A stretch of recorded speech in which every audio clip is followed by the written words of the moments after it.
शायरा बानो बनाम भारत संघ 2017 air 2017 south Carolina 4609।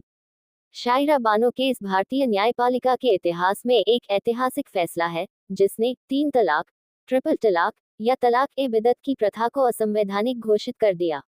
यह फैसला भारत में लैंगिक न्याय, जेंडर जस्टिस और मुस्लिम महिलाओं के अधिकारों के लिए एक महत्वपूर्ण कदम था। Background of the case. इस केस की शुरुआत शायरा बानो नामक एक मुस्लिम महिला की याचिका से हुई, जिन्हें उनके पति ने 15 साल की शादी के बाद 2015 में तलाक तलाक तलाक कहकर तलाक दे दिया था। ये तलाक बिना किसी पूर्व सूचना या सुलह के प्रयास के दिया गया था। शायरा बानो ने इसके खिलाफ सुप्रीम कोर्ट में एक रिट याचिका, रिट पिटीशन, दायर की। उन्होंने अपनी याचिका में 3 तलाक, तलाक-ए-बिदअत, बहुविवाह, पोलीगमी और निकाह हलाला जैसी मुस्लिम पर्सनल लॉ की प्रथाओं को चुनौती दी।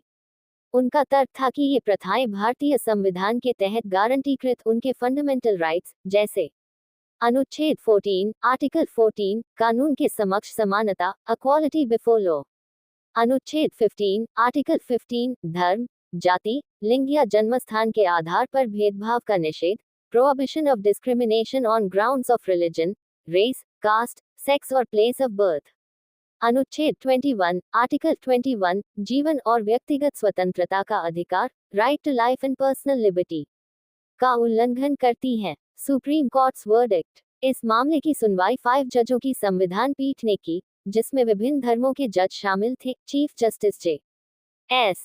Khehar, justice Kurian Joseph, justice Rohinton Nariman, justice U Lalit और justice S. Abdul Nazeer. The 22 अगस्त 2017 को सुप्रीम कोर्ट ने 3-2 के बहुमत से एक फैसला सुनाया। बहुमत का फैसला, मेजॉरिटी ओपिनियन 3 जजेस, justice Rohinton Nariman, justice U Lalit और जस्टिस कुरियन जोसेफ ने 3 तलाक को असंवैधानिक घोषित किया। अल्पमत का फैसला, माइनॉरिटी ओपिनियन 2 जजेस, चीफ जस्टिस जे.एस. खेहर और जस्टिस एस. अब्दुल नजीर ने अल्पमत का फैसला दिया। उन्होंने 3 तलाक को धार्मिक प्रथा के रूप में वैध माना, लेकिन सरकार से इस पर कानून बनाने की सिफारिश की। Principle of law laid down. Supreme court के इस फैसले ने कई महत्वपूर्ण कानूनी सिद्धांतों को स्थापित किया। आर्बिट्रेरीनेस, मनमानी। कोर्ट ने कहा कि 3 तलाक की प्रथा पूरी तरह से मनमानी है, मैनिफेस्टली आर्बिट्ररी, क्योंकि यह बिना किसी कारण या तर्क के एकतरफा रूप से वैवाहिक संबंध को समाप्त कर देती है।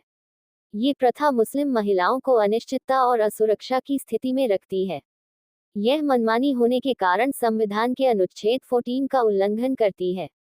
एसेंस ऑफ रिलीजन, धर्म का अनिवार्य हिस्सा। जस्टिस कुरियन जोसेफ ने अपने कंकरिंग ओपिनियन में कहा कि 3 तलाक की प्रथा कुरान के सिद्धांतों के अनुरूप नहीं है। उन्होंने कहा कि जो धर्मशास्त्र थियोलॉजी में बुरा है, वह कानून में भी बुरा नहीं हो सकता। What is bad in theology cannot be good in law. Court ने पाया कि 3 तलाक इस्लाम का एक अनिवार्य धार्मिक हिस्सा, एसेंशियल रिलीजियस प्रैक्टिस, नहीं है, इसलिए इसे अनुच्छेद 25 के तहत धार्मिक स्वतंत्रता के अधिकार का संरक्षण नहीं मिल सकता। Fundamental rights vs personal law. इस केस ने यह भी स्पष्ट किया कि कोई भी पर्सनल लॉ, भले ही वह सदियों से चली आ रही प्रथा हो, मौलिक अधिकारों के ऊपर नहीं हो सकता। अगर कोई प्रथा संविधान के तहत दिए गए फंडामेंटल राइट्स का उल्लंघन करती है, तो उसे असंवैधानिक घोषित किया जा सकता है। इस फैसले ने संविधान की सर्वोच्चता, सुप्रीमेसी ऑफ द कॉन्स्टिट्यूशन, को फिर से स्थापित किया। Legislative direction. कोर्ट ने संसद को 3 तलाक की प्रथा को समाप्त करने के लिए एक उचित कानून बनाने का निर्देश दिया। इसके परिणामस्वरूप भारत सरकार ने Muslim women protection of rights on marriage act 2019 पारित किया, जिसने 3 तलाक को एक दंडनीय अपराध, पनिशेबल ऑफेंस, बना दिया। Conclusion and impact. Shayara Bano case सिर्फ एक कानूनी फैसला नहीं था, बल्कि यह भारतीय समाज में लैंगिक समानता और न्याय के लिए एक मील का पत्थर था। इसने मुस्लिम महिलाओं को एकतरफा और मनमाने तलाक से मुक्ति दिलाई। इसने ये स्थापित किया कि कोई भी धार्मिक या पारंपरिक प्रथा मौलिक अधिकारों से ऊपर नहीं हो सकती। इसने भारत में एक समान नागरिक संहिता, यूनिफॉर्म सिविल कोड की बहस को भी तेज किया। हालांकि यह फैसला सीधे तौर पर यूसीसी पर नहीं था। इस फैसले ने भारतीय संविधान की उस मूल भावना को और मजबूत किया जो सभी नागरिकों, विशेषकर कमजोर वर्गों, को समानता और गरिमा के साथ जीने का अधिकार देती है।